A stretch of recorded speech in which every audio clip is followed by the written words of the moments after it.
Welcome to Vietnam Hidden Stories, your window into the bold, bizarre, and beautiful side of Vietnamese culture. There's a fruit in Vietnam that divides people more than pineapple on pizza, more than cilantro in your pho. It's creamy, spiky, and smells like, well, imagine a mix of onions, sweet custard, and gasoline left in the sun. Some call it heaven. Others call it horror. Today, we're diving deep into the world of riêng, Vietnam's beloved and controversial Durian, known as the king of fruits.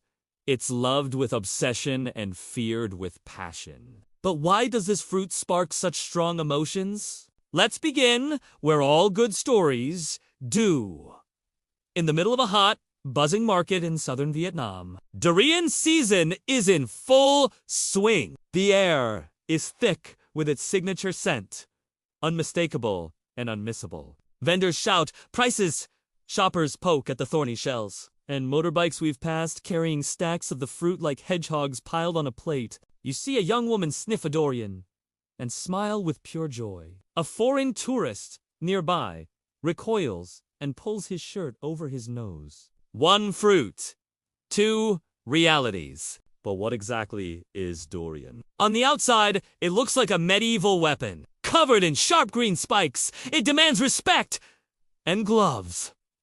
Inside, though, is where the drama lives. Pale yellow flesh, soft and rich like custard. It tastes like sweet almond pudding for some, and like garlic-flavored gym socks for others. What makes durian so polarizing isn't just the flavor, it's the experience. The moment you crack one open, the smell floods the room.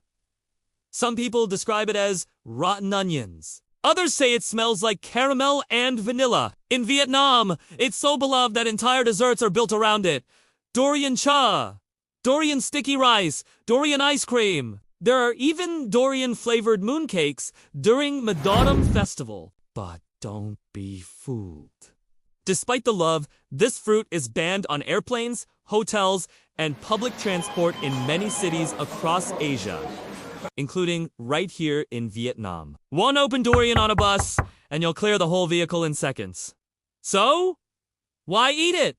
Here's the secret. Durian is an acquired taste. Much like strong cheeses or black coffee, it doesn't care if you like it on the first try. It challenges you, and once you cross that invisible threshold, you either fall in love or swear it off forever. In the Mekong Delta, some families have been growing durian for generations. It's not just a crop, it's an identity. Trees take years to mature. The harvest is precise, delicate. Farmers tap the fruit and listen for the perfect hollow knock. It's as much art as agriculture. Locals believe durian has warming properties. It's not something you eat in excess. A few bites, followed by a cup of salt water or mangosteen to cool the body. And yes, too much durian can cause nosebleeds or make you dizzy under the tropical sun. But even with all the warnings, fans return year after year, lining up for that first bite of the season. It's not about the fruit anymore. It's about memory. It's about craving. It's about that strange line between pleasure and pain. Some say eating durian in Vietnam is a rite of passage. Others say it's a prank. What do you think? Would you dare to try it? Because here, in Vietnam, riêng isn't just a fruit. It's a conversation, a dare, a story waiting to happen. Stay tuned. In the next part, we'll take you to a durian farm deep in the countryside, where the fruit ripens slowly under the tropical sun, and the locals show us the rituals, the harvest, and the unexpected ways durian shapes daily life.